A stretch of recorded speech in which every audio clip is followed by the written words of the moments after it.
Hello everybody, welcome to the second Diabetes Technology Network webinar.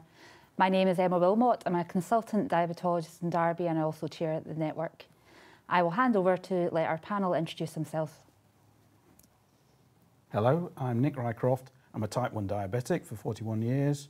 I'm the co-founder of the Derby T1 Diabetes Facebook group, which currently has somewhat 300 people on members. Hi, I'm Nicola. I'm a diabetes specialist dietitian from Derby. I'm the Freestyle Libre lead and the dietetic lead for insulin pumps and continuous glucose monitoring. Hello there, my name is Jackie Elliott. I'm a consultant in diabetes in Sheffield. I lead the pump service, have a strong interest in young people, and I'm a member of the Daphne Exec Board. So we have over 300 people registered for the webinar tonight and we're hoping to make it as interactive as possible. So I'd encourage you to post your questions online and they'll appear on the iPad in front of me here and the panel will be able to discuss their answers. Without further ado, we'll move on to the first module, which has been developed by Nicola Taylor and discusses carbohydrates and the Freestyle Libre. Thank you. Hi, I'm Nicola and I'm going to be delivering this module on an introduction to carbohydrates and the Freestyle Libre. So a little bit about me.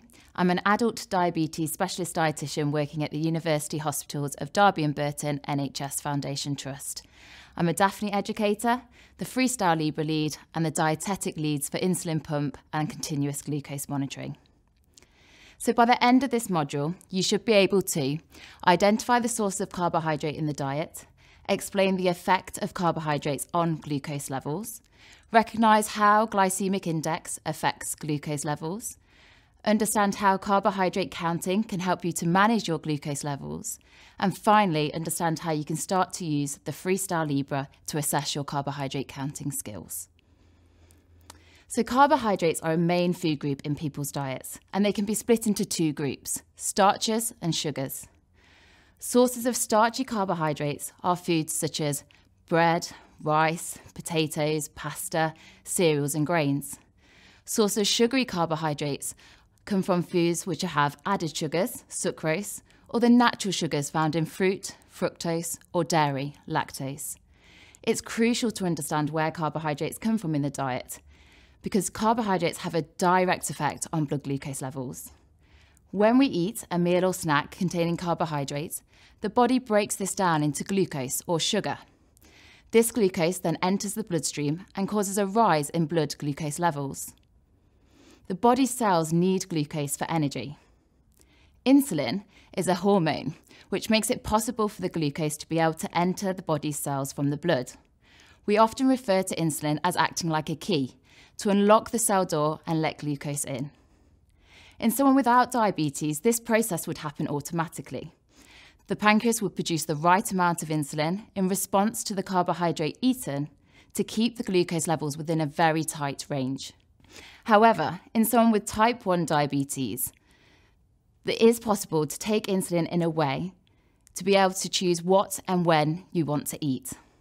You do this by taking quick-acting insulin based on the carbohydrate that you are eating. And this process is called carbohydrate counting, which we'll be talking more about later on. So the more carbohydrate you eat, the higher the rise in glucose levels. But it's not just the amount of carbohydrate that matters. It's also important to consider the type of carbohydrate. Not all carbohydrates behave in the same way. Different sources of carbohydrate are digested at different rates. They can be ranked according to the speed with which the glucose rises after a particular food. This is known as the Glycaemic Index. Foods that cause a short, sharp, fast rise in glucose levels, those that are quickly absorbed, are referred to as high glycemic index carbohydrates, whereas those foods that cause a slower, steadier, and more gradual rise in glucose levels are referred to as low glycemic index carbohydrates. It's important to note that the speed of absorption is affected by a number of things, including which foods are eaten at the same time. In particular, the fat and protein content of a meal. Adding fat and protein to a meal will lower the glycemic index of the carbohydrates and will cause a more gradual rise in levels and reduce the spike that you may see after eating. Cooking methods can also play a part. Just because a food might have a low glycaemic index doesn't necessarily mean it's healthy. For example, a chocolate bar would have a fairly low glycaemic index because of the fat content. It won't cause the glucose levels to rise particularly quickly, but it will raise the glucose levels over several hours as the carbohydrate is absorbed more slowly. So it can be useful to think about glycaemic index in relation to whether quick-acting insulin is needed. Foods and drinks such as fruit juice, cola, Lucozade, glucose and dextrose tablets, or boiled and jellied sweets are perfect for treating low blood glucose levels or hypoglycemia. However, if these foods and drinks are taken on their own when the glucose is in target, they will cause a rapid rise in the glucose levels, which is often too fast for your quick-acting insulin to be able to match. Therefore, we recommend trying to limit these foods and drinks to hypo treatments or to prevent hypos or in the management of activity. You may also want to include them with or shortly after a meal so that you can match the carbohydrate with your quick-acting insulin more effectively. On the other hand, low GI foods cause a minimal rise in blood glucose levels. Things like lentils, beans, pulses, nuts, barley and grapefruit. Although they contain carbohydrate, they don't tend to push the blood sugars up too quickly. Therefore, if you match the quick-acting insulin to the carbohydrate content of these foods, it can cause the blood glucose levels to drop before that carbohydrate is absorbed, which can increase the risk of hypoglycemia. Therefore, we recommend not covering these foods with quick-acting insulin initially, but to monitor the effects. In large quantities, you may need some insulin cover. All other sources of carbohydrate can be matched with your quick-acting insulin, whether they are more slowly digested, like seeded bread, or more quickly digested, like white bread. So now we know about where the source of carbohydrate come from in the diet, and that different sources can have a different effect on glucose levels depending on the glycaemic index. Let's look at how we can use that information to manage glucose levels through carbohydrate counting.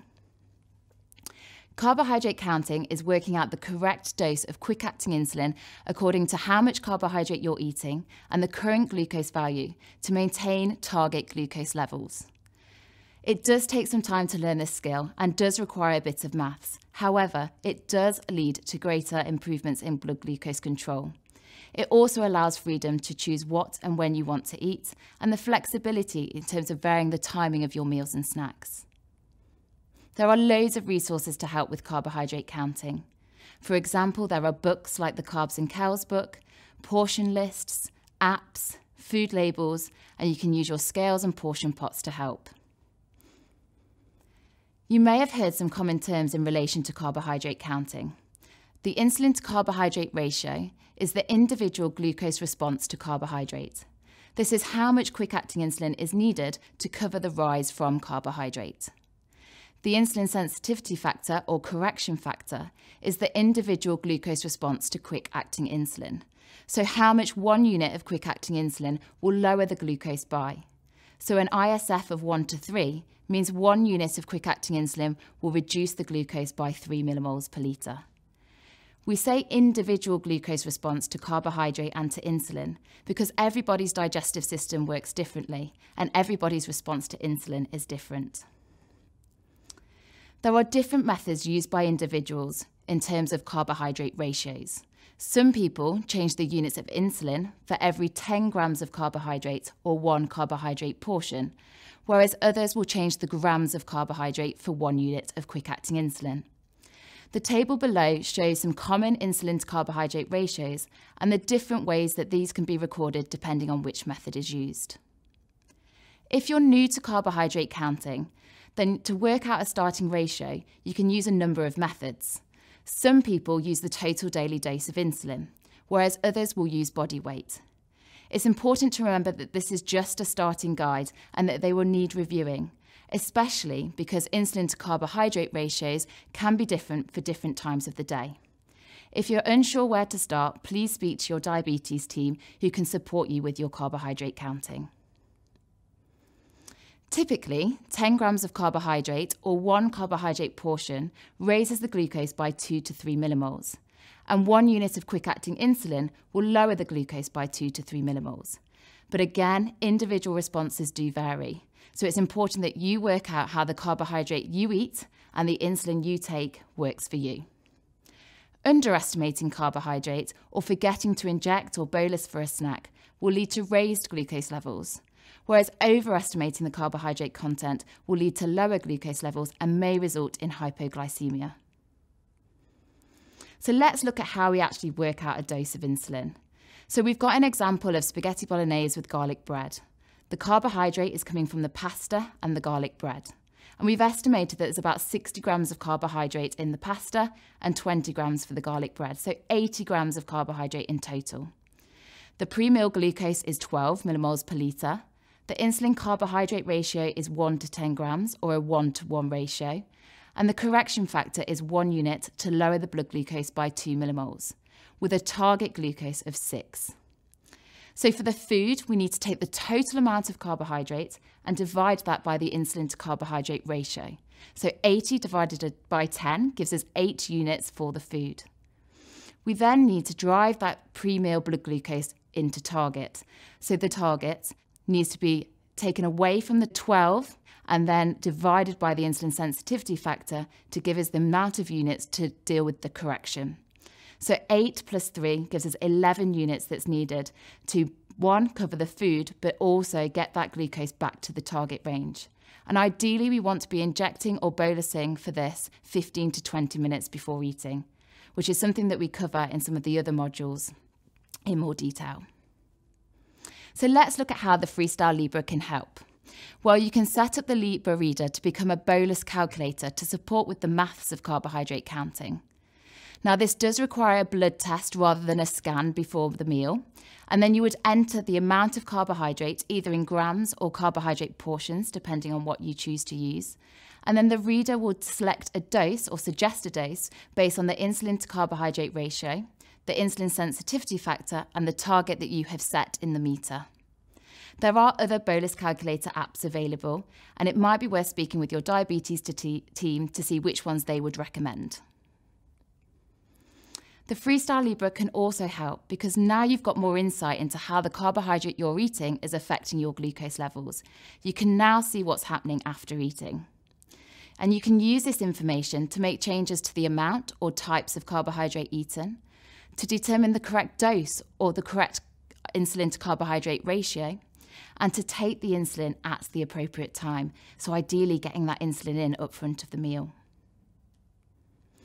So, to conclude, carbohydrates have a direct effect on blood glucose levels.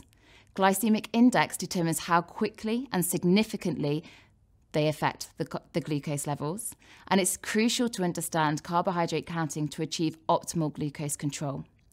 The Libre provides information, more information than traditional blood glucose testing, but it's not just the amount of carbohydrate that matters. If you want to learn more, please see Module 2 online on fat, protein and the Freestyle Libre. Thanks for watching. Thank you, Nicola, for that module. We've had a few questions come in during the module, and I'll start with the first one from Phil Burridge. He's asking, where do cereals tend to sit on the GI index? I'm thinking of the healthier types like Weetabix, porridge, Rice Krispies. So I guess to rephrase that, we could be thinking what falls under high GI and what falls under low GI. Nicola? Yeah, so with your cereals, I mean, with anything glycemic index, you can look online and it will tell you sort of a rating of whether something's high or low GI. When you're talking about things like porridge, that's typically quite a low GI cereal. So we often find that that's digested really quite slowly and that glucose will appear in the bloodstream over a much longer period of time. Something like the Weetabix, although it has got some added fibre to it, actually if you think about when you add your milk to that, it really goes quite mushy quite quickly and therefore it doesn't require much digestion, and that's why we'd put that as actually more of a high GI cereal. And again, something like your Rice Krispies is really quite processed, so it doesn't really take much digestion and therefore that glucose will appear in the bloodstream really quite quickly. But if you want more information, then certainly going online and sort of Googling glycemic index, and there was also the glycemic index website that I referred to in the module. That's a really good resource to have a look at where they will fall in the sort of high or medium or low GI spectrum. Thanks. So there's been a few questions coming in the same sort of theme, inquiring about low carbohydrate diets. I know a lot of us have seen stuff online really pushing low carb diets as a treatment option for type 1 diabetes. What's your take on this, Nicola? Yeah, so in terms of sort of low carb diets, it's difficult because there's lots of different definitions out there in terms of what is a low carb diet. What we would say is, although there's not sort of national recommendations around lower carb diets for people with type 1 diabetes like there is as a treatment option in type 2 diabetes, often people can find that by using the Freestyle Libre, they are seeing really big peaks after their meals, and therefore it may be that you're wanting to look at the amount that you are eating over the course of the day. A lot of it is actually around insulin timing, and Dr. Jackie Elliott's module will talk more about that, about how important it is to get that insulin in up front of the meal. But often having a look at the amount that you are having in one sitting can be important. And often it's about actually not the total amount of carbs you might be eating in one day, but how much you're eating and spreading it out over the period of the day. So sort of smaller sort of portions with each meal and maybe some snacks in between. And that can actually help to manage the rises that you may see after your meals. And then just to ask Jackie, what advice do you tend to give in clinic around this issue? Well, I was just thinking that because we're all naturally more insulin resistant first thing in the morning, then it might be a case of limiting some of the carbohydrate around breakfast time and perhaps not having such a big bowl of cereal, but cutting that down a bit and perhaps moving some of the carbohydrate later on in the day. Yeah. If people go to a really, really low carb diet, then they can run into problems of producing ketones. So we do see that sometimes, whereas if somebody without diabetes, you don't have the same problem. So it does need to be managed quite carefully. And I would suggest that people do discuss, if they're thinking of going very low carb, to actually discuss it with their health care team first. Yeah, definitely. It's certainly something that a one-to-one appointment with sort of your diabetes dietitian could go through in more detail with you, and actually just looking at the traces and looking at the sorts of foods that you're having. There may well be sort of different options. Glycaemic index again could play a part. So it may be more around the types of carbs, insulin timing, rather than sort of having to follow a lower carb diet overall. I think it also helps if you look at the sort of sugar content of the carbohydrate itself within the carb line, often on all the packets, because it gives a pretty good indication. I mean, some cereals are as up high as sort of 70% is actually of a sugar content of that carbohydrate, which indicates pretty reasonably that it's going to be a high GI sort of food on that basis. Yeah, I think that's quite useful. And that sort of feeds in quite nicely to the next question. Somebody asking, how do I make the most of my appointment with the dietitian? So yeah, it's a limited time, isn't it? So I think it is trying to get the most out of that 30 minutes, 20 minutes, however long you might have with the person in front of you. And it comes back to data. So data is really, really important. We obviously, with Daphne, so National Structured Education, we talk about the importance of a diary, of knowing what the blood glucose is, but not just that, knowing what carbohydrate you're eating, so carbohydrate portions, and also the dose of insulin taken. Sometimes when we move on to the Freestyle Libre, we lose some of that data, and actually that's crucial in an appointment to know and to help support the person with diabetes sort of best, really. So you can certainly use things like the notes function. So on the Libre app, so if you're using your phone to scan, then you can add a note on there, and you could record the types of foods that you've been eating. You might want to record the portions that you're having as well, so how much carbohydrate you're having, and you can also add the doses. And you can do that also on the reader. So the reader, you can't free type as much, but you can log quick acting doses and sort of the amount of carbohydrate you're eating. And that can really help support a consultation and just get a little bit more out of it. Fab. And one more question we've had come in from Susie Berkshire. Is there a healthier alternative to using Coca-Cola and glucotabs for hypo treatments? So sometimes people will use things like fruit juice as their hypo treatment. So we talked about in the module that fruit juice is still very rapid in terms of its rise in glucose levels, and it's a high GI. So fruit juice is one option. Fruit juice will only count as one of your 5 a day. But it is certainly an option that will give you some nutrition alongside having to treat that hypo as well. But overall, we'd be wanting to sort of use the Freestyle Libre to try and reduce the incidence of hypos. So again, that's often something that we'll talk about in a one-to-one in a clinic. Yeah, and certainly something that I see in clinic as well is a lot of problems with dental hygiene. And actually, when you think about if you're having frequent hypos and you're treating your hypos a lot, try to remember to brush your teeth a bit more frequently, because we do, there's dental disease is more prevalent in type 1 diabetes, and I'm sure that that's a contributing factor. And then the final question before we move on to the next module is, what further dietary advice do you give to somebody with type 1 diabetes who's overweight or obese? Yeah, so again, we touched a little bit on sort of lower carbohydrates earlier, lower carbohydrate diets earlier, and that's something that we may well consider on a one-to-one appointment. We would obviously sort of look at the overall balance of the diet, but often it can be that just generally people are eating more carbohydrate than is needed for people's activity levels, and therefore we might look at that as an option to sort of reduce the calorie intake and therefore reduce some of the insulin doses that are needed to work alongside that. But that really requires kind of a one-to-one appointment so we can see where that individual's at in terms of their current food choices, and still bearing in mind where calories come from in the diet. So we know that our fats provide the most calories per gram. So fats contain about 9 calories per gram.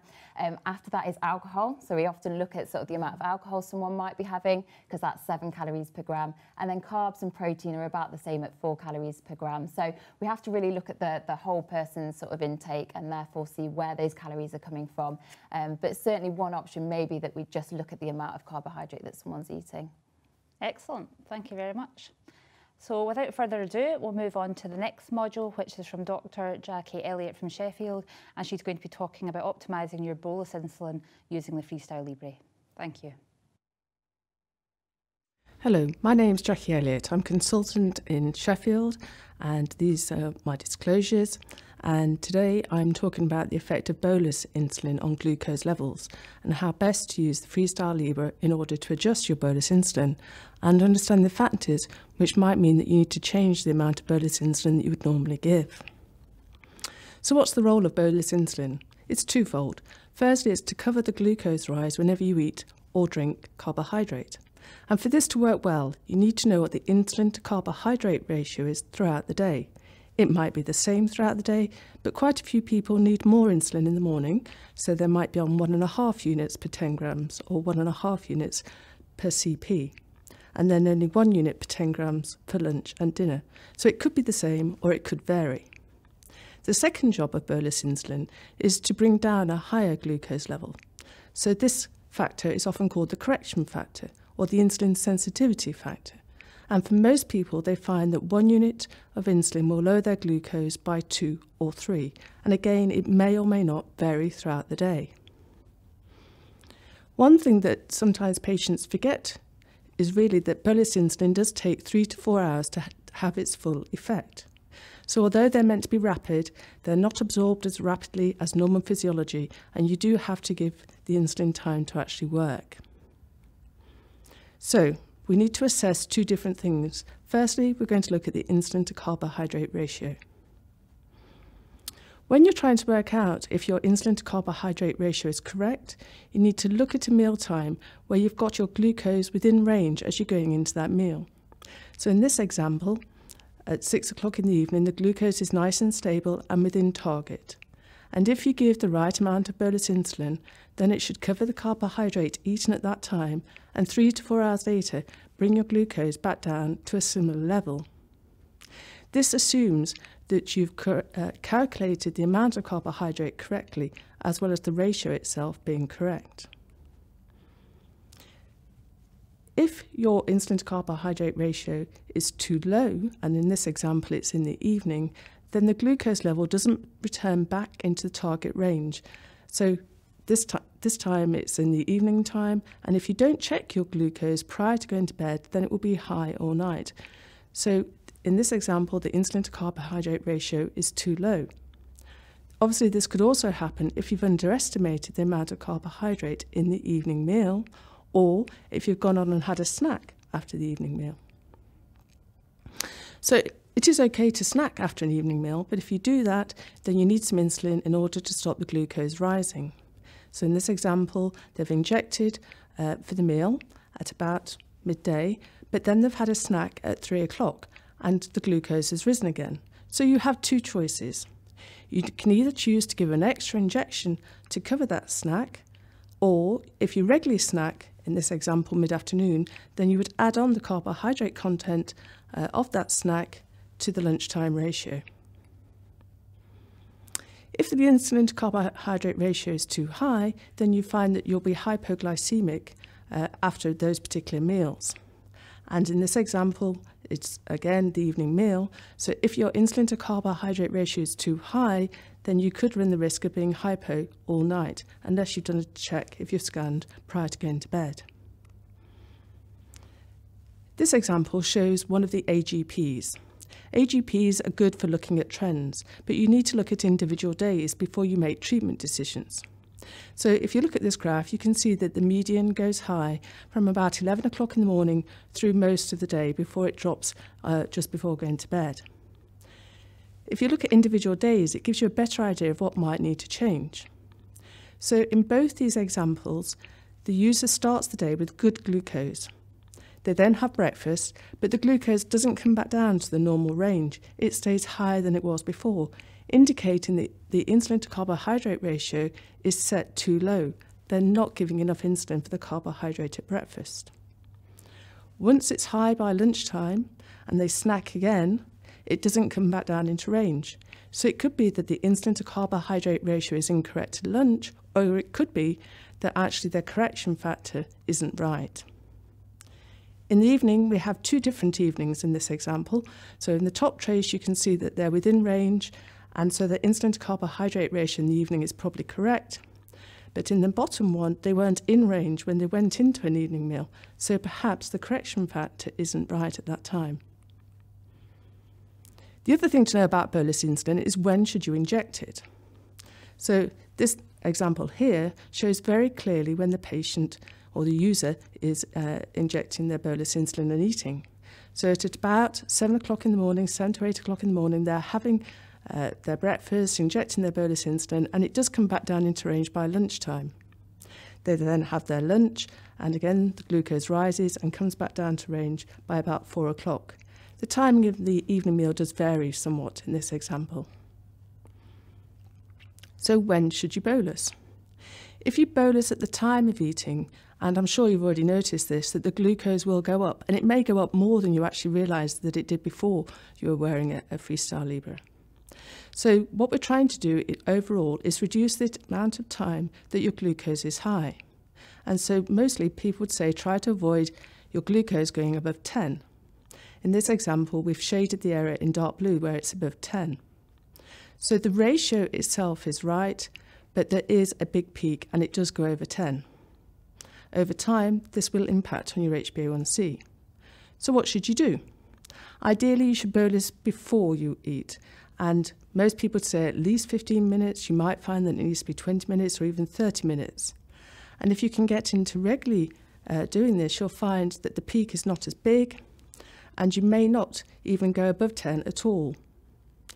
Sometimes it's not possible to do this, but if you can get into a morning routine where you can do this and a lunchtime routine, then even if you're doing it 2 out of the 3 times a day, it will help your glucose control overall. And in this example, we can't tell whenever the user is eating and bolusing. They are managing to bolus pre-meal the vast majority of the time, and their glucose remains very stable. So what about the correction factor? Correction factor is used to lower a higher glucose. So in this example, the user is waking up at 8 o'clock in the morning with a high glucose of around 15. They've injected 5 units, and that's brought the glucose back down into a more normal range. Their glucose has dropped from 15 down to 5. And so by injecting 5 units, you can see that each 1 unit has lowered their glucose by 2. Their correction factor is 2. Their insulin sensitivity factor is 2. So what we've done there is look at the expected drop, and that equals the correction factor times by the number of units given. Bolus advisors will have a target blood glucose already pre-programmed in them. So in this example, the target blood glucose would have been 5, the blood glucose was 15. You divide it by the correction factor and you end up with 5 units. But if you look at this equation, you'll see that if the correction factor is set too low, then because we're dividing by the correction factor, you'll end up giving even more corrective insulin. The danger of that is that you can become hypoglycemic. So if when you correct, you find that you're going hypoglycemic often, it means your correction factor is set too low.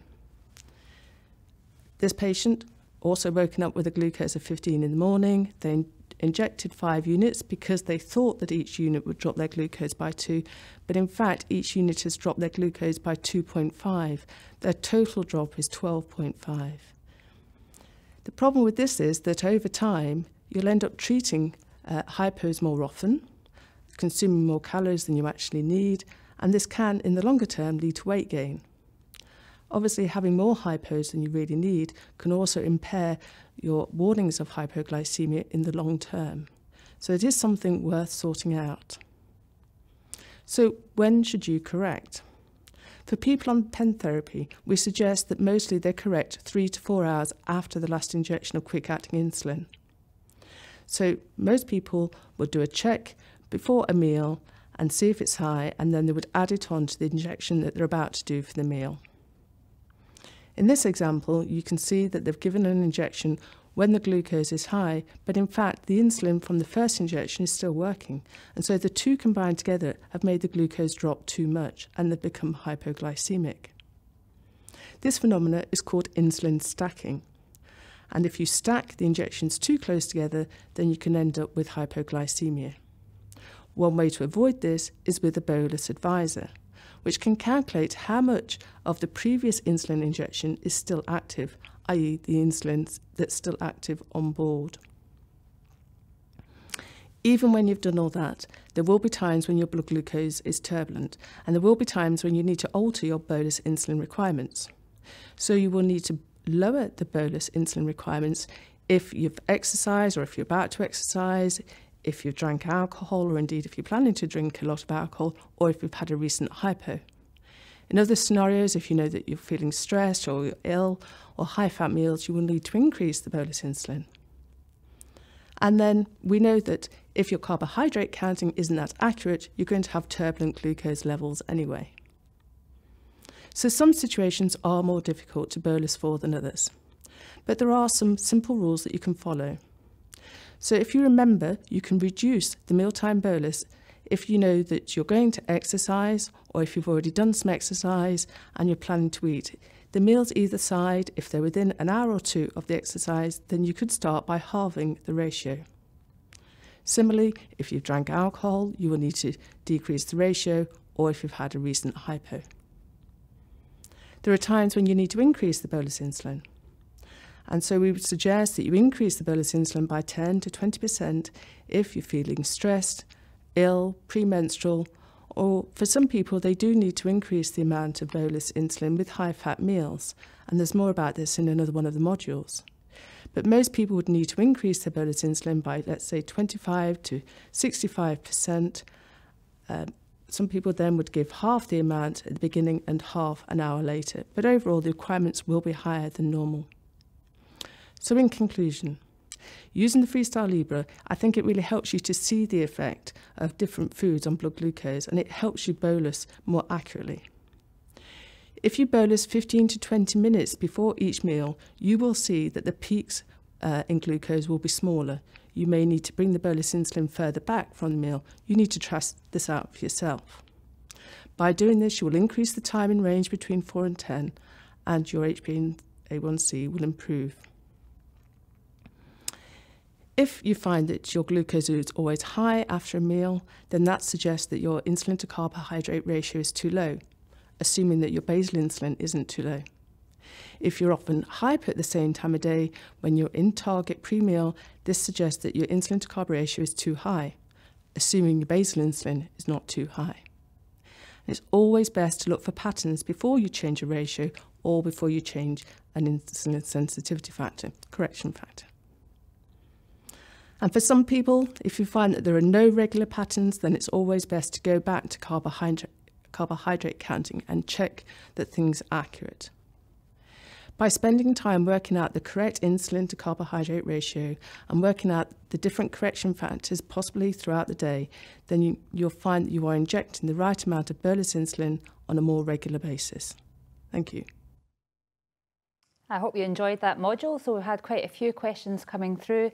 The first one is from Claire Rule. So here on the iPad it says, what about post-meal spikes, please? Internet chatter is all about chasing that perfect flat line. Surely some spike is okay. Over to you, Jackie. Thank you. I think the Freestyle Libre has been really good at highlighting what we've always known. We've always known that there is a spike post-meal, whereas traditionally you would have just been doing the test before each meal, so you wouldn't have seen the spike. And even in amongst my own team, the nurses that have diabetes were really surprised when they saw the size of this peak. So they've always been there, it's just now that you can see it. So there will be a spike. Even if you haven't got diabetes, there is a rise in glucose. So I don't think you should chase a totally flat line because you're going to be disappointed a lot of the time. But it's about trying to reduce the size of that peak. And that goes back to doing the bolus before you eat as often as you can. And if you can get into some kind of routine, so particularly around the morning time, when you're getting dressed, showering, whatever, if you can inject the insulin before your breakfast, because most people have a similar kind of breakfast, then you can do this experiment yourself. You will see that the spike will be lower. Yeah, I think pre-bolusing is a bit of a challenge. I don't know if you've got any hints and tips. Do you manage to do it in your day-to-day life? I do. I would say more often, particularly if I'm at home, yeah. I would say I would tend to pre-bolus. But what I tend to do is I'll take about 2/3 of what I expect, and then I finish it off based on whatever I end up actually eating. And I guess if you're on a pump, it's a bit easier to do that. Injections, that's a bit more tricky, isn't it? Because you usually have some idea of what you're going to have, whether it's for a breakfast, as you say, or for a lunchtime. And as a result of that, you can just say, well, if I take 2/3 of it, put it in first, and then I'll finish off, because I usually end up having more than I originally anticipated. Yeah. In which case, I need to add a bit more after that. But you're always going to, that's always going to help the spike, definitely. Yeah. Yeah, I mean, I think this people that are posting flat lines on the internet are doing that for a reason. If everybody had flat lines all the time, it would not be a reason to post. So, and I can guarantee you that the vast majority of people that I see in clinic have lots of peaks and troughs and not flat lines. But actually, one thing that I do see quite frequently in my clinic is people that are experiencing hypoglycemia after corrections. So I don't know if any of the panel want to tell us a bit about how you identify that and troubleshoot in clinic. I think one of the really good things about the Libre is that it does tell you what's happening there and then. So we know from the big RCTs that people do spend less time hypoglycemic. So if you scan regularly during the day, you're going to see that the arrow's going down and you'll be able to avert some of those hypos. The bigger challenge is to actually look at data over maybe a week or 2 weeks and see if there's any patterns to those hypos. So if you find that you're regularly going hypo after a high blood glucose, which is what Emma was suggesting, that some people will go hypo after corrections, is that when your hypos are happening? Are they always happening after a high glucose level? So if you're thinking, okay, 1 unit will drop me by 2, well, it might do, but that might just apply at really high glucose levels. I'm afraid it's not linear. So when your glucose is near normal range, then a 10, 1 unit might drop you to a 7. But when you're a bit higher, an 18 might not drop by 3 to a 15. It's not a perfect science. And of course, that takes a lot of reflection of how much corrective insulin can I actually give in a given situation, let alone whether you're doing physical activity based around that bolus injection as well. Yeah, and I think there's another question just come in. A lot of people get anxious about blood glucose post-meal on the Libre, and they correct earlier post-meal. So what's the earliest time after a meal that somebody could correct safely? So again, this is working out really what is the action time of the insulin, and some of the insulins have names that are a bit misleading. So they're not as quick as you would hope that they would be. They're not as quick as normal physiology. So we would suggest that you wait at least 3 to 4 hours after a bolus before you correct. Now that can be quite difficult if you're scanning often and looking at the glucose being high, but it's making sure and looking from day to day, actually, does it come back down? So the first few days of wearing a Libre, if you're new to a Libre, you just need to see and look what happens naturally, because it might be that it comes back down nicely after 3 hours to a normal glucose. And then the challenge is actually not to increase the dose, but to move the timing of the bolus so that the spike isn't as big. It might be that the dose itself is absolutely spot on. And then there's a question here for you, Nicola. So Somebody's asking if an arrow's indicating a fast drop in glucose levels, but you're not actually hypo, should we be going for fast-acting carbohydrate or just a snack with complex carbohydrates? Any thoughts? Yeah, it's a tricky one because I think it depends on the situation. So if you are active at the time that you've got that arrow going down, then actually you are going to want something that's really quite a high GI. You want something that's going to work very quickly to turn that arrow back round. If you're not particularly active, and you can also check with a pump if you've got insulin on board, that will play a part. Or it may be it's been a little while since your last dose of quick-acting insulin, then you may be able to have something actually that's a little bit slower acting. So you could have maybe something like a piece of fruit. Often, if you catch the arrow early enough, then you might only need a very small amount of carbohydrate to actually then turn that arrow back round. So it's not an easy answer because it definitely depends on kind of the situation. But again, like Jackie said, it's sort of looking back and reflecting on what's been happening previously. And again, those notes functions can work really well to kind of see what has been happening.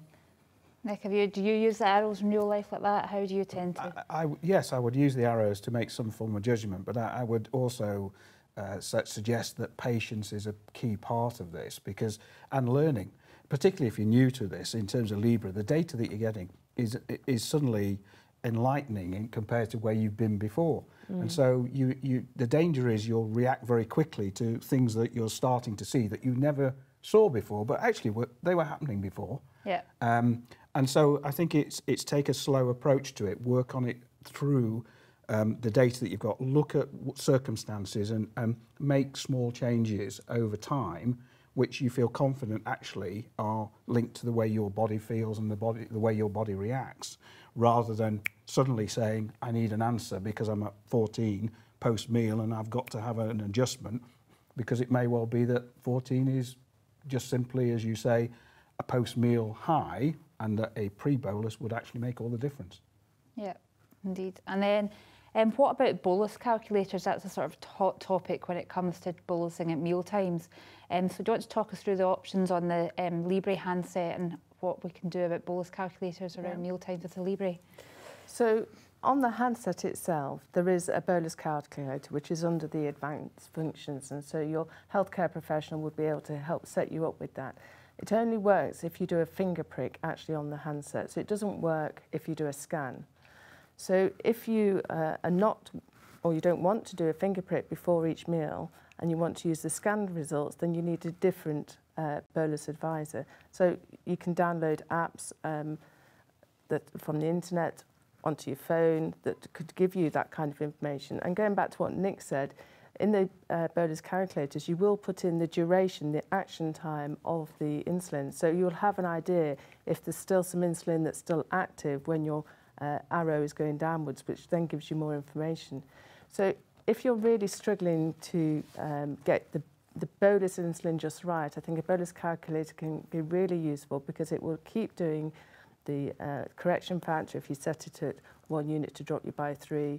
The ratios you can have at different, set at different levels at different times of day, but also it takes into account the duration, and mostly we would start with a duration of 4 hours for your insulin. So it would always know if you've got active insulin on board, and that can help you stop stacking insulin and overcorrecting and reduce some of the hypoglycemia.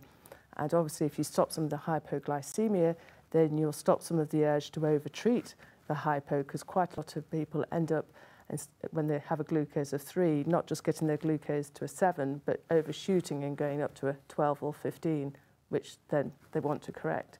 So it's not getting into that vicious circle. Yeah. And I think that feeds quite nicely into another question that's come in, is what is the ideal target range in the Libre? Because certainly in my clinical practice, people come in with all sorts of different ranges. Yeah. But do you want to comment on what sort of settings are ideal? So my personal preference is, and I think that more and more trials will be setting this, is 3.9 to 10. So within that range, we know that when you eat, there will be a rise in glucose, and it's only if you're pre-bolus that you're likely to keep that peak below 10.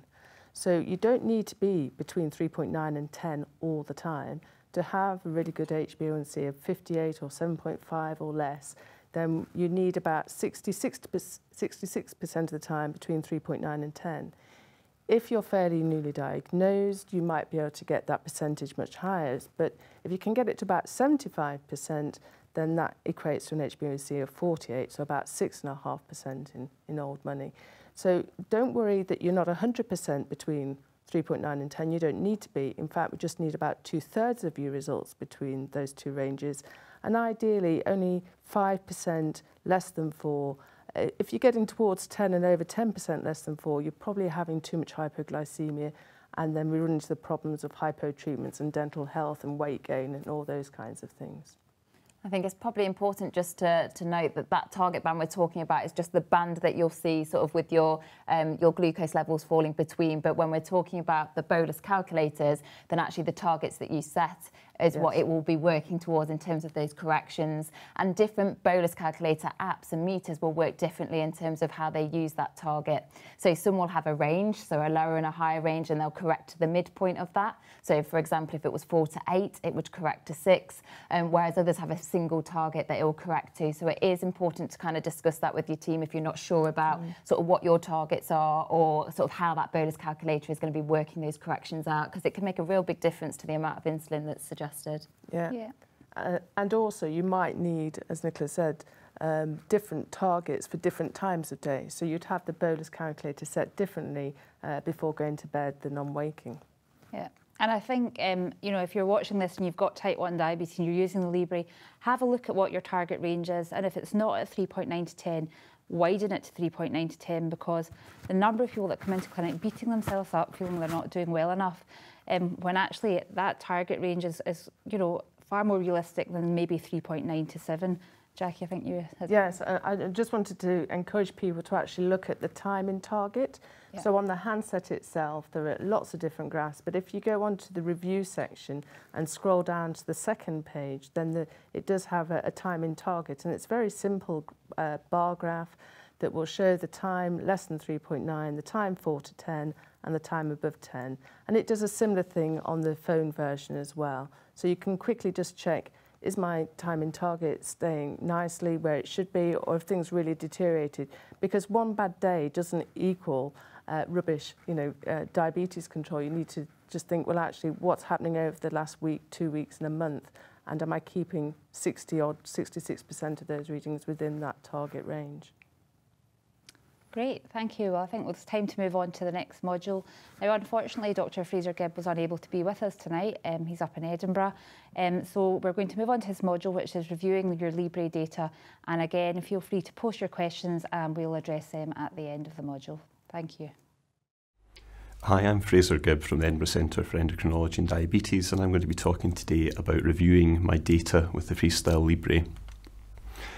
These are my disclosures. So the key thing with the Freestyle Libre is that regular data review is really essential to get the most out of the system, and the best way to do that is with a system called Libreview, which is available at libreview.com. When you start using a Freestyle Libre, you initially will have at least 10 times more data to review than you would have done with finger prick testing, and using this system really does help get to grips with that additional information. When you go onto the Libreview website, you're faced with a few click boxes to advance through initially, and then once you've done that, it gives you the opportunity to upload your glucose meter and look at your data, and the red circle at the top there shows you how you can do that.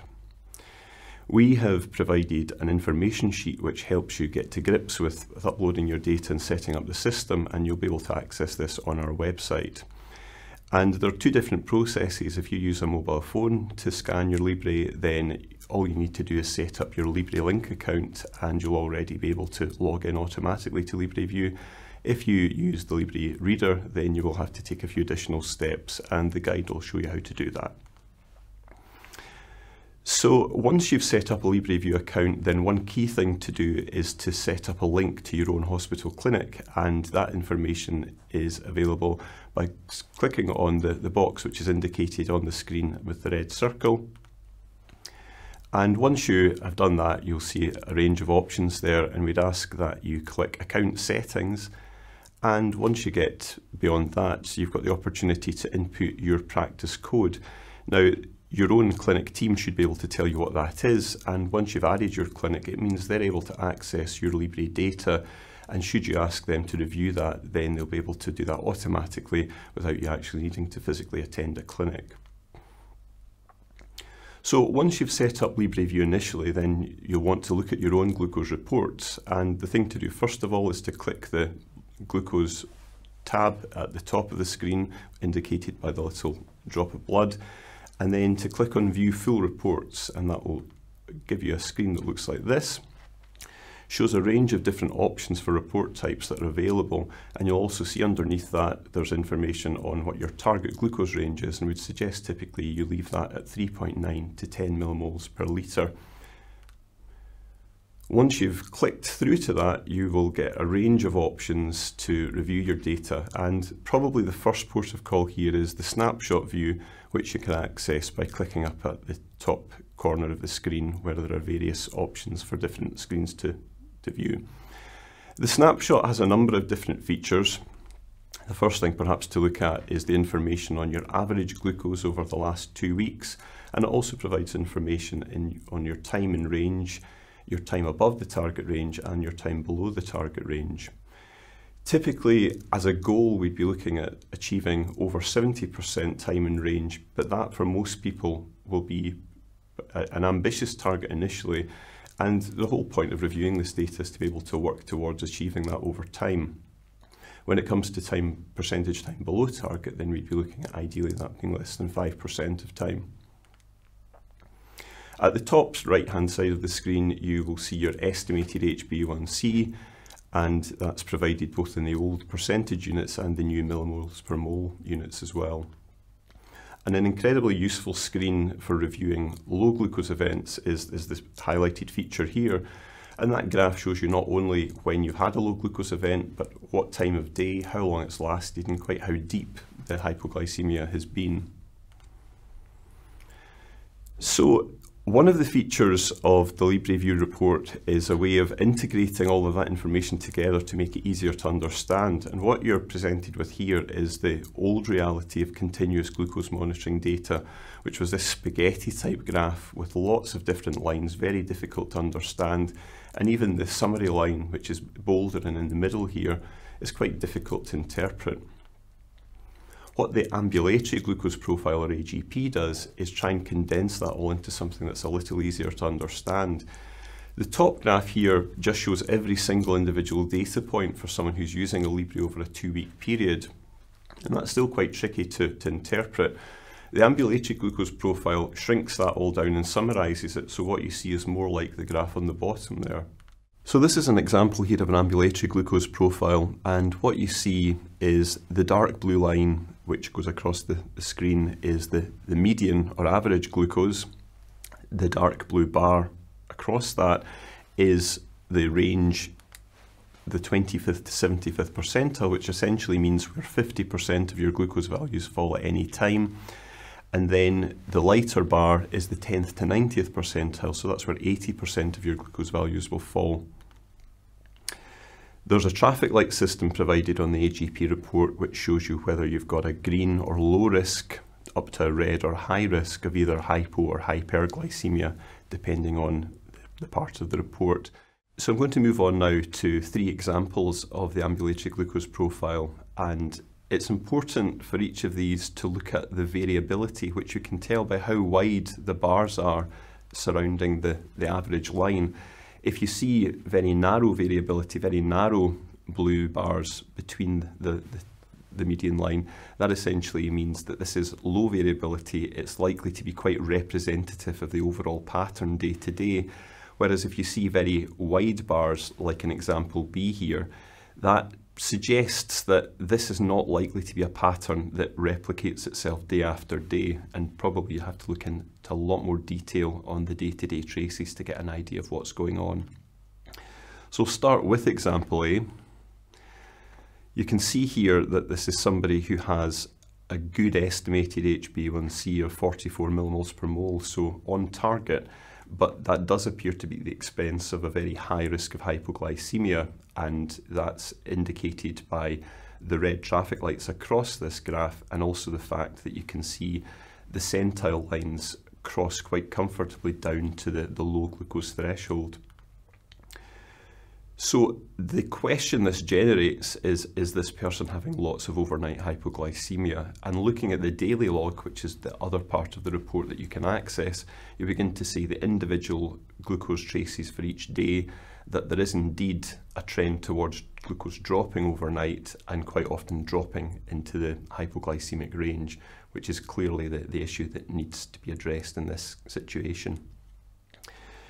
The information in the daily log can be quite plentiful depending on how much information you input on your Libre system. So whether you use your phone or whether you use the Libre reader, you have the opportunity to record your meal carbohydrate counts, the insulin dose you took at any given time, and also notes like hypoglycemia treatments or when you've exercised, and indeed the type of food you've had, so that if you're wanting, even for a short spell of time, to record very detailed information about your diabetes, you can then reflect on that after a week or two to get a very clear indication of what seems to be working well and where there are potentially problems. And you can see in this individual, there seems to be proportionally a very high basal insulin dose compared to their bolus insulin dose, which may explain some of that overnight hypoglycemia and suggest a solution here. The next example is the one with a good deal more variability, much wider bands across the average line.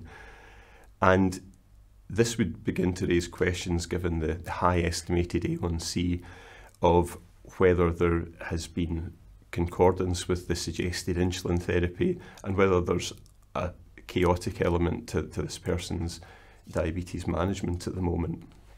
And indeed, when you look at the day-to-day traces, you can see a lot of the time this person is running with very high glucose levels, not many scans done each day, and it doesn't appear that there have been corrective actions taken, or certainly effectively taken, to bring the glucose back down to target when it has been high.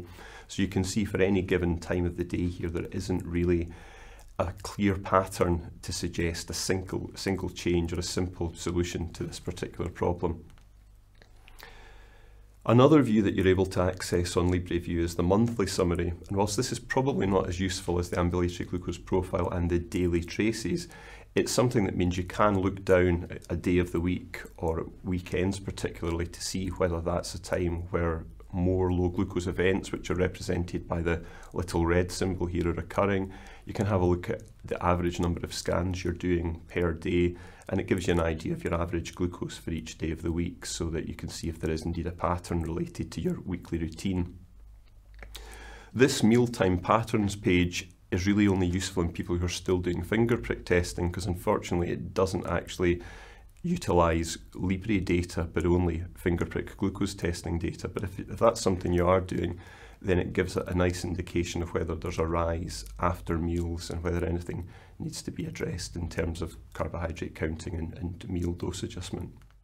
And then finally, the weekly summary is very similar to the daily log, although in this situation you have a summary on the side which shows the average glucose value each day, daily carbohydrate intake, and space for you to input your insulin doses for the day to review what impact that may be having on the daily glucose profile. So to conclude, we would recommend people using the Libre review their data on the Libreview system at least every couple of weeks. It's much more effective than looking at the very small screen either on your mobile phone or on the reader itself, which can be quite difficult to interpret. We'd strongly encourage people to use Libreview and link up to the clinic that you attend, as it then gives you the opportunity to correspond with your clinic by email or telephone and have your healthcare provider look at your data without necessarily having to attend the clinic yourself. I would suggest that regular data review is really a key component of getting the most out of using the Freestyle Libre, and I thank you for your attention. So I'm going to start off with just addressing one question that's come through from Louise Musser, and she's asking, will the modules be available online? And the answer is a definite yes. You'll have access to the full webinar on the ABCD YouTube channel, or you can actually look at the individual modules which are available through the DTN website. Also, if you're a healthcare professional and you want to use some of these slides in your clinical practice for group education, the slides will be available as well. So moving on to the other questions, I just want to open this up to the whole panel really, just to get some insight into how has Libreview changed the dynamic of your consultations, both for the healthcare professionals and for the person coming into clinic. Who would like to kick off? I'm happy to start that Yeah. one. I think before Libra, I mean, the only thing that you effectively had in terms of was a final number. Yeah. Effectively, it was just a single HbA1c, whatever that was. And on the basis of that, you didn't really, unless you kept all your logs and all your details and everything else, which some people did, and they were meticulous in it. But even that, without seeing the movements that you were actually getting and the reactions that you were getting with that data, which you do now, you can actually have a meaningful conversation about it. So if I'm doing exercise or I'm drinking or having a takeaway or whatever it may be, I know, you can see the reaction in terms of the graphs. You can have that discussion and it's much more meaningful. Yeah. What about? Yeah, I mean, in terms of kind of clinic, it's been amazing, really. I think it depends on kind of your service, but certainly in Derby, what we've been able to do is actually cut down on the number of face-to-face appointments.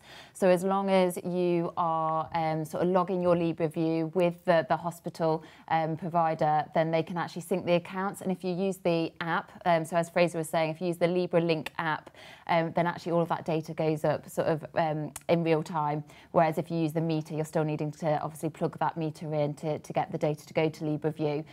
But using the app has been great because it means we can, you know, we might get an email through or a telephone call on the helpline and we can immediately see what's been happening with that glucose data over the past sort of couple of weeks. So that's been great in terms of being able to sort of give support more frequently, but without having to use a clinic appointment slot to do so. So I definitely encourage you all to get using Libreview and to sort of share your data with your service.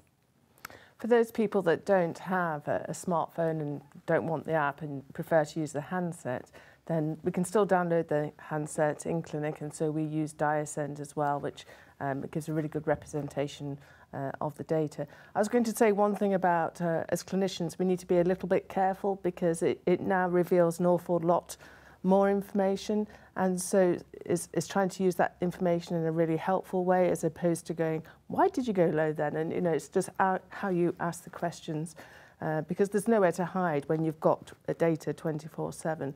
So it can take a little bit longer in consultations, but also I think even if you just go back over the last 3, 4, 5 days, there's normally enough to talk about within 5 days of data that you don't need to go back a long time to get the main issues across in a consultation. Yeah, no, and I find certainly the snapshot that you get on Libreview is just fantastic. You're on one page, you can identify all of the issues that are going on. And I've got a sort of simple 4-step process that I have with looking at the data.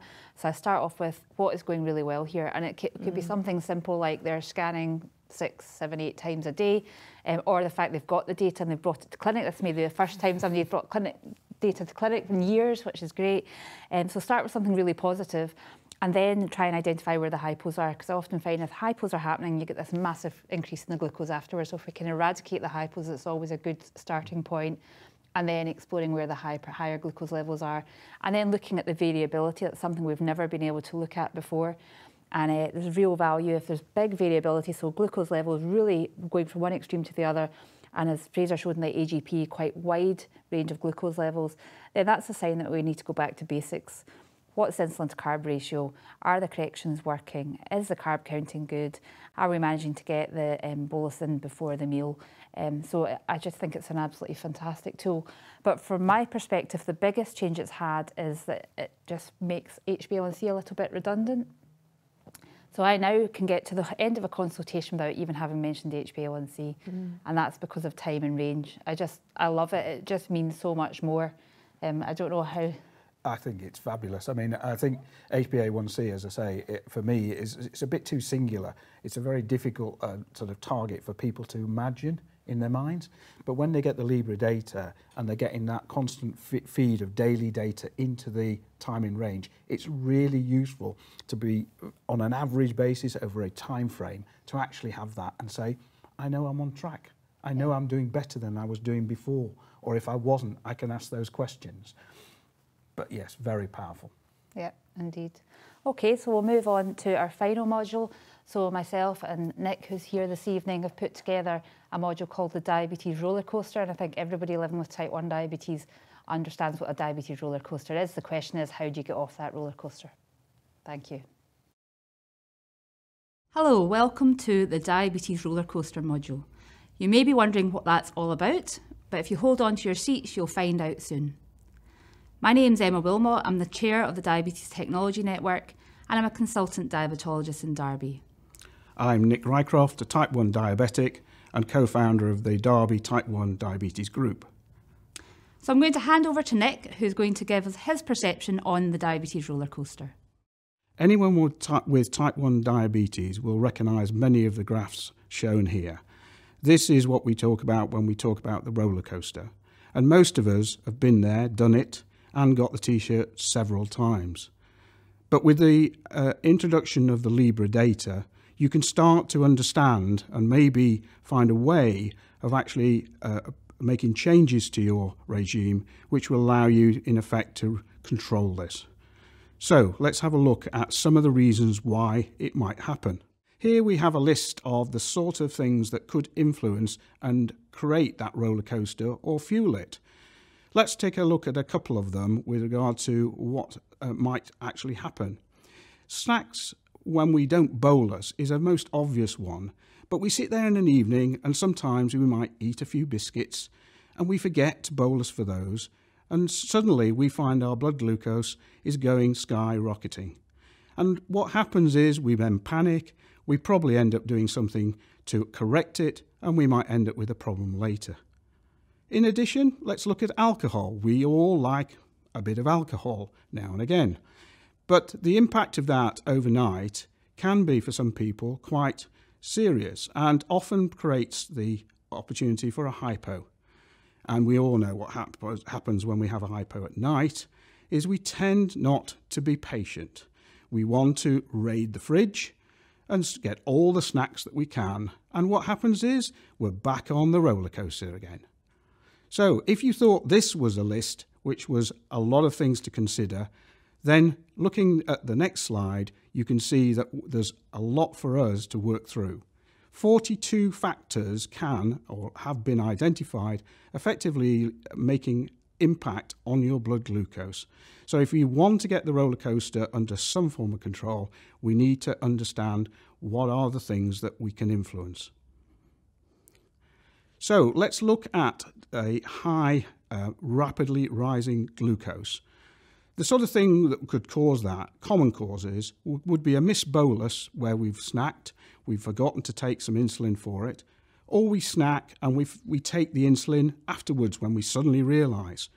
But the first time that we do it, it's most likely because we're running around, sorting the kids out, wondering what we're going to do for tomorrow, and we just simply forget. And what happens is we end up with a high which rapidly overwhelms us in an evening. If we go out, for instance, on an evening out and with a meal, and it might be to a takeaway that's not one that you know, or a meal that you've got no idea of what the carbs are, then you're going to have to guess. And again, this will impact potentially on you getting onto that roller coaster. And then what will happen is, if you're not careful, you go back, as we said, into a hypo situation later where you would overcorrect. And obviously, just to make note that if you are on an insulin pump, one of the reasons that this might happen in terms of the high could be a set failure. So just to look at those things that might influence or might be common causes for a rapidly falling glucose. Remembering that a corrective dose given when you're panicking with a high could be the first thing that's going to force you down quickly into a low. And on the basis of that, corrective doses need to be considered on the basis of how long they take to act. Patience is a really important part of anything that you do with regard to getting off the roller coaster. And stacking of insulin, we all know that when we have insulin in our body, that if we have another meal and we have it rapidly after the first, that there's insulin on board, there's insulin in our system. And if we're not careful, then we can effectively stack that insulin and we find the effect coming through as a rapid drop in blood glucose later. So at this point, I'm now going to hand over to Emma to go through a bit more detail. Thank you, Nick. So here's an example of some Freestyle Libre data that's been downloaded in clinic. And there is certainly a bit of a roller coaster going on here, so let's look at it in a bit more detail. So you can see that on the first night, there's a large drop in the glucose from above 20 down into the hypoglycemic range quite quickly. And this is quite often the pattern that you see when a correction dose is too much. Like Nick said, the fridge is then emptied, the glucose rises quickly, and this person's glucose runs high throughout the day. There's then another correction dose given later, and the glucose comes plummeting down, resulting in a hypoglycemia again. And this roller coaster effect can make people feel really lousy and also contributes to higher HbA1c overall. So the question we all need the answer to is, how do we get off the roller coaster? Number 1, prevent the hypos. And the Freestyle Libre is a really good device for allowing you to do that. By scanning frequently, you can see when hypos are coming and take action to prevent them. Then we need to think about how we prevent those highs. So trying not to over-treat hypoglycemia is one option, but also ensuring that when you consume carbohydrate that you always cover it with a bolus insulin and try to give that bolus 15 minutes before you eat if possible. And I realise that that is a really challenging thing to do. And try to be as accurate as you can when you are carb counting and deciding what bolus to take. So here's an example of hypo overtreatment. On the left-hand side, you can see that this person's become hypoglycemic and they have continued to scan during that hypo.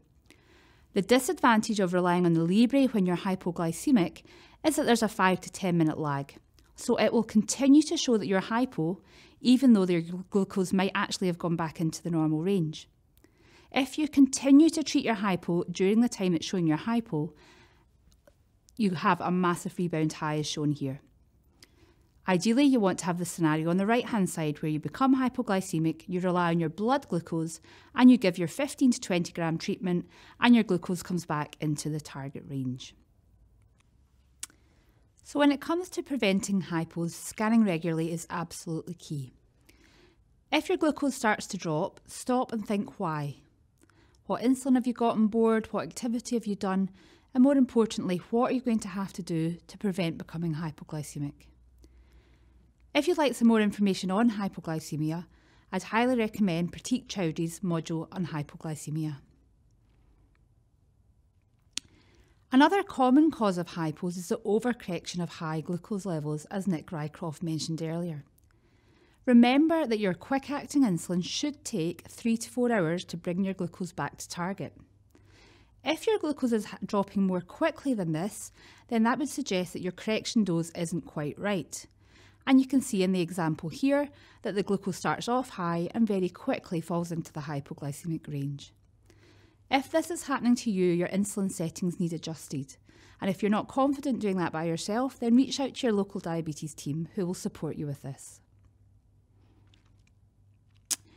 The next step in preventing those high glucose levels is to get accurate on your carbohydrate counting. Now this can be easier said than done.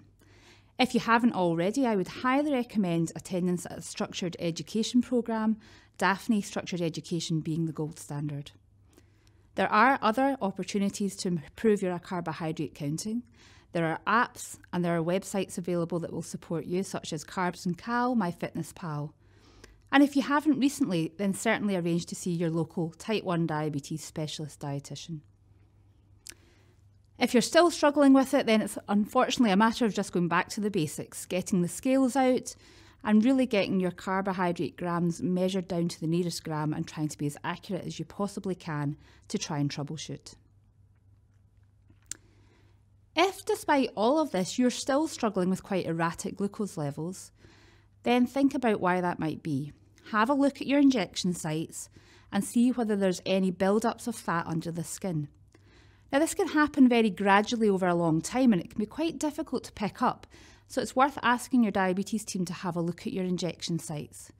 But if you've got a build-up of fat underneath the skin related to injecting in the same area, then the insulin will sit there and it can cause very erratic glucose levels. So it's always worth going back and having a look, and make sure you continue to rotate your injection or your cannula sites too to avoid these building up. Libre data can really help you if you have lots of variability in your glucose levels. Here on the left, we have an example of where the variability is low. You'll see that the dark blue band is quite a narrow band, and the glucose levels are generally staying within quite a tight range. Compare that to the one on the right, where the blue band is very wide, and this suggests that glucose levels are varying from low to high quite a lot between days. You can have a look at this on daily patterns in the Libre Link app, and that will help you work out whether you've got high variability or low variability. Make a plan to try and address the variability and review your data regularly to see whether you're getting top of it. There's a lot more information available on glycaemic variability in Ian Cranston's module, which is available online. In conclusion, I'd like to really thank Nick Rycroft for coming along today and sharing his insights with us. Thank you, Emma. I think what we would say is that type 1 diabetes is really challenging. And on a day-to-day basis, we all have difficulties trying to keep ourselves off the roller coaster. But it doesn't go all according to plan, but we have now more data through Libre, which can actually be used to help us understand what's going on. Yeah, and I think everybody has those large swings in their glucose, but it's important to stop and think why they're happening and try and prevent them happening in the future. You have a lot of Libre data there and use it. Try to sit down, reflect on what's happening, and reach out to your local diabetes team who can support you with interpreting the data and helping improve things. Good luck on your journey. So that was our final module, and I hope you've enjoyed this evening.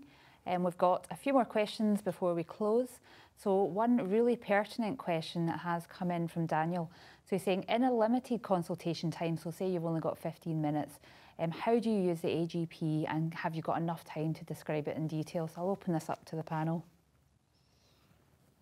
Shall I go ahead? Yes. I think the AGP is really good just to point you as to where the biggest problem might be. So you might not want to solve everything in 15 minutes, but for instance, as Emma said, it would let you know if there's a lot of variability, if somebody's hypo a lot of the time. If somebody's hypo a lot of the time, that's where I would start. So just pick on one thing from the AGP to tackle this time. I think sometimes we try to give our patients far too much information. And in fact, if you just can reduce the hypos and talk about hypo treatments, that'd be a really good thing to move forward to the next consultation. Nicola? Yeah, I mean, I think I often open up with the AGP, so that's often sort of a really nice sort of starting point. And I really just keep it simple in terms of if the band is pretty narrow and you're getting a lot of kind of the darker blue, then that's showing that you've not got much variability day to day. Whereas if you're seeing quite a wide band, then you know that there might be things that you need to look at in terms of the daily patterns to sort of drill down in. So it's a nice kind of opening for the beginning of a consultation, and certainly, yeah, then you can sort of explore in a little bit more detail. But just focusing on one thing at a time. Often I think we try and go through too many things all at once, and then it all gets a bit too tricky. So yeah, just focus on one thing, and then you can always keep in regular contact to start working on the next thing. I think that the thing that's really important about it is it collects all that data over a long period, and so it's much more about the overall averages that are really important, and so it's not about a single day, it's not about a single event, it's about something that happens on a regular basis. And if it happens on a regular basis, then it might be something you want to talk to your clinic about, and you can focus in on that then in terms of a solution. Yeah, and I think at the meetings that I've presented with healthcare professionals present, a lot of them have fed back, you know, I'm new to this, I'm terrified, I feel out my depth. And what I would say to every healthcare professional watching is, if you feel like that, you're not alone. Every healthcare professional starting out with this feels like that, because the people are coming into clinic and they know more about it than we do. But actually, I think we've won here, haven't we? That's ultimately what we want. And if you aren't feeling too confident looking at the data, sit back and say to the person in front of you, well, can you talk me through this? What does it mean to you? And just sit back and learn.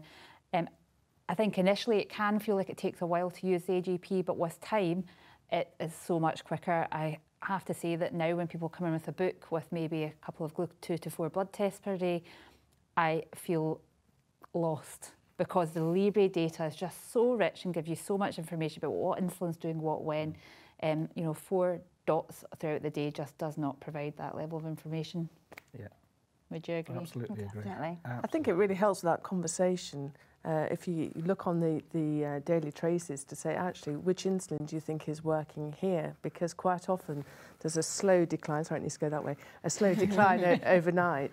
And you say, well, which insulin's acting here? And it's only the background insulin, and, at 4 or 5 o'clock in the morning. So then it gets you into conversations about actually getting the right amount of background insulin compared to bolus insulin, and, trying to get a roughly 50-50 split if you're on pen therapy. So there's just so many avenues that the AGP can open up. I think the other thing just to say is that if you actually challenge somebody to put, say, 4 points on a graph and fill the gaps in as to how the day went, there's no way you get it right. No. So what you're doing by getting that Libre data, in a sense, condensed into an AGP or time in range, is just making it much more visible in terms of what the issues are and where they might be. Yeah, and I think, as Jackie said, you don't need to fix everything in one go. Pick the priority, and actually the person with diabetes, if their agenda's got to come first, whatever they feel is the main problem, focus on that and park the rest to the next consultation. Your type 1 diabetes is probably one of the most challenging chronic long-term health conditions, and you're never going to fix it all in one go, so don't feel pressure to do that, I guess. Jackie and Nicola, just wondering, when you first started using the Libre, how did you help yourself get up to speed and feel confident looking at the data? Yeah, it can be really overwhelming. I think when you're used to a certain approach to sort of looking at data, then a new approach can feel like a lot of information to take in. But I think just what you've been saying earlier in terms of actually sort of listening to the patient and getting them to sort of give you their input in terms of how they've been sort of viewing that data and what they've been doing can certainly help with that. And then there are sort of really good resources out there available as well. So when I first started, sort of the Libre Academy was one of the first things that was available, and we kind of used that a little bit in terms of looking at the sort of different graphs that were available. But it just takes practice. It takes looking and looking and looking, getting that feedback from your patients, and then it becomes a lot easier. And like you said, you can look at that snapshot, look at that AGP, and within sort of a few minutes, you can sort of highlight some of the things that you might want to prioritise on. And I think if I could just add to that, the peer support side of this is really important. There's a lot of people with a lot of knowledge building up, and it's growing in momentum based on the number of people who are out there.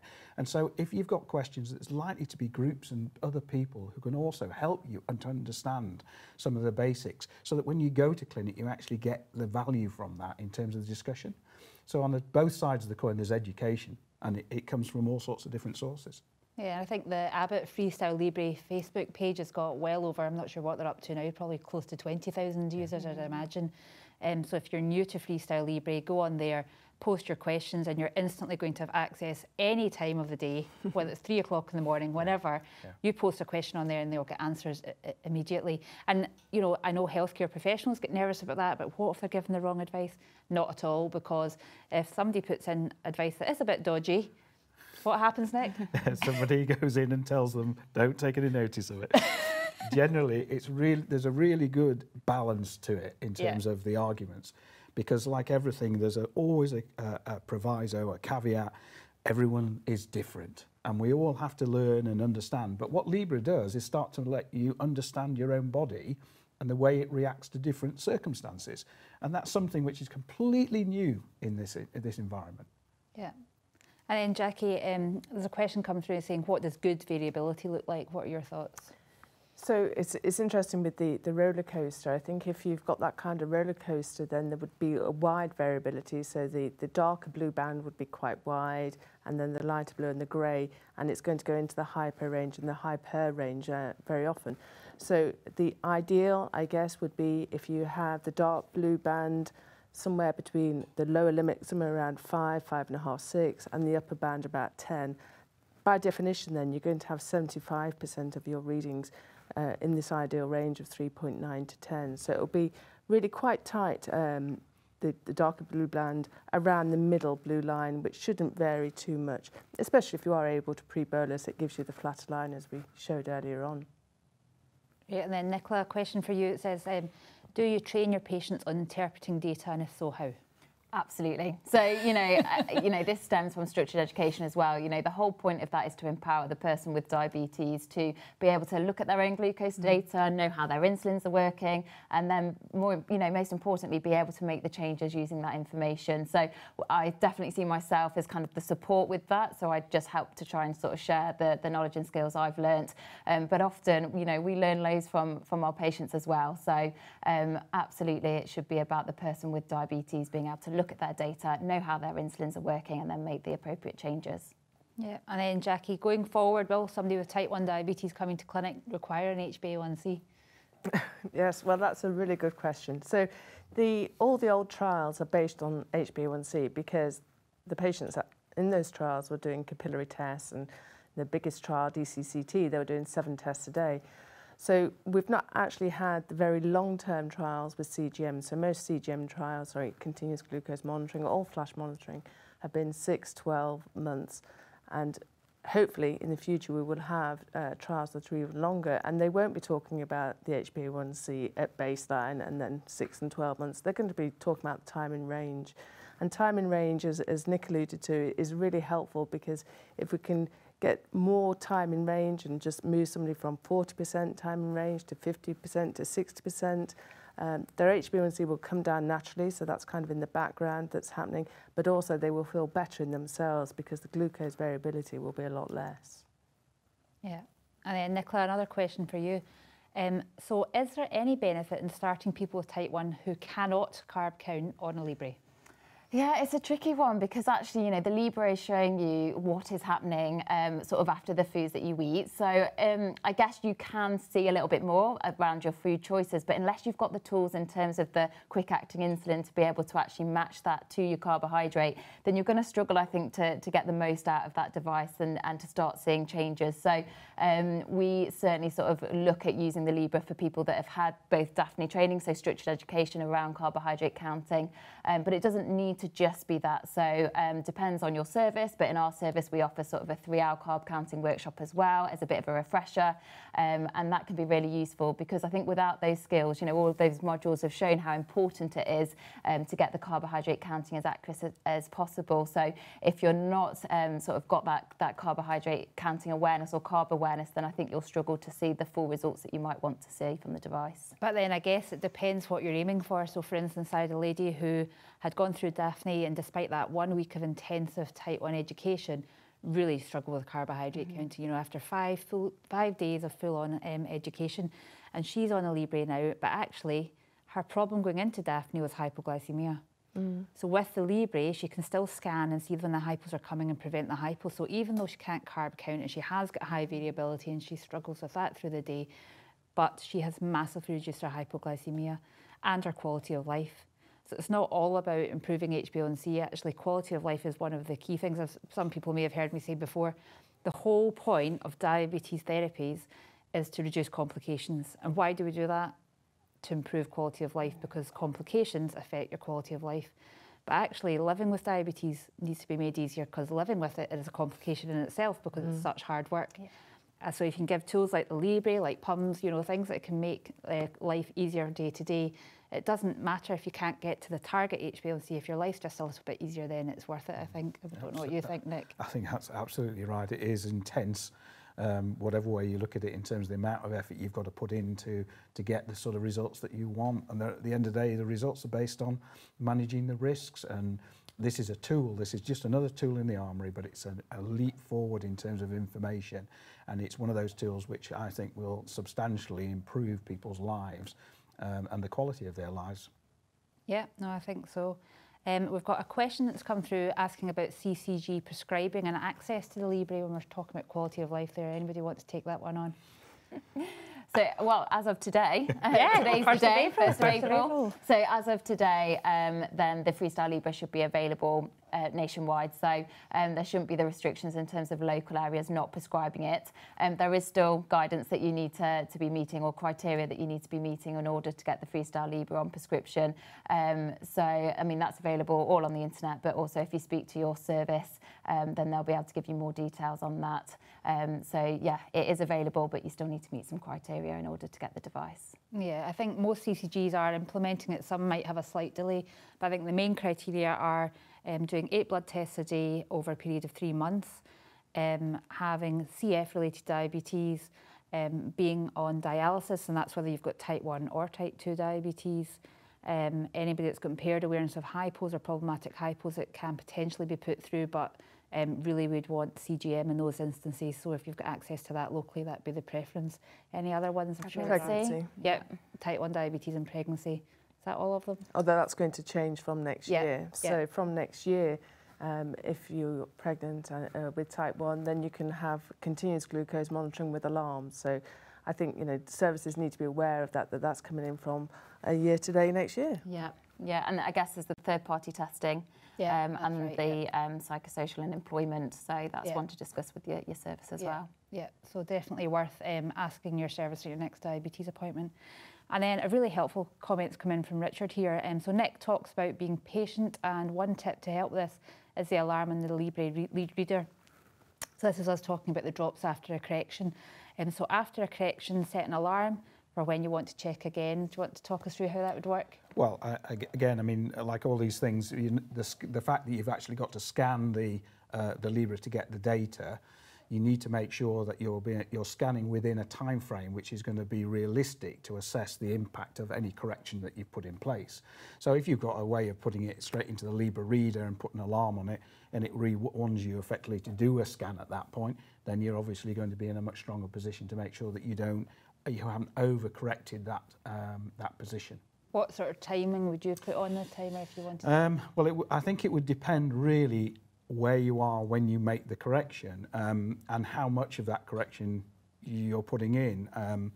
I guess I would say probably an hour would be my sort of view to see how much you've dropped in that hour. Yeah. I mean, if you were starting at, I don't know, a level of 7, I wouldn't be doing an hour. You know, you might only be doing 15 minutes. But the point is that you're probably putting that correction in because you're at 12 or something like that, in which case I would say something like an hour. Yeah. And I think it also, you know, it can take a long time for the correction. I mean, I've been aware of situations that have taken at least 45 minutes to even see it start to see a turn in the glucose after a correction. Yeah. So if you're wanting to catch before hypo, you're probably, and it depends how confident you are in your correction factor. If your correction factor takes you to target 4 hours later, you should be fairly confident, and an alarm probably at 3 hours would be fine. If you're somebody who's having lots of hypos after corrections, that's probably suggests your correction factor is not quite right, and you might need an alarm at 1 hour until you get that correction factor sorted. So it's, I mean, my personal opinion would be patient and let it run. Yeah. Don't do the correction. Don't do the correction. Let it run and see what was wrong, and then you can make some corrections about whether it's your carb ratio or whether it's your duration or whatever it is, rather than react too quickly. Because there's that real danger that you go up, and let's say you started, I'm going to take an example, but if you started at 8 or 9 and then decided to have a carb meal, the chances are if you didn't pre-bolus, you might end up at 15. And if you went and then corrected at 15, then the chances are you're never going to get back to the level. You're probably going to overdo it. Yeah. You haven't given it chance, effectively. If you leave it at 2 hours, it's going to peak. Yeah, no, indeed. So I think we will probably bring things to a close now. Thank you, panel, for joining us tonight, and thank you to everyone that's watching. I hope you have learned a few bits along the way. Just a few comments to make. So the first thing is, at the end of the webcast there'll be a survey. So this is the first set of modules the Diabetes Technology Network has put together for both healthcare professionals and people living with diabetes. And we're really keen to get your feedback, so that if we dare to venture again to develop such modules, it'd be good to get some feedback on how we might improve on them. Our next webinar is going to be on the 15th of May, and we have Pratik Chowdhury talking about hypoglycemia. We've got Ian Cranston talking about the AGP, glycemic variability, And we've also got Partha Randon and Rob Andrews, who are experts in exercise and diabetes, who will all be delivering their modules. So I hope you can join us for that. So I'd like to thank everybody for joining us. It's been absolutely fantastic. Please do fill in your feedback survey, and we look forward to seeing you on the 15th of May. Thank you.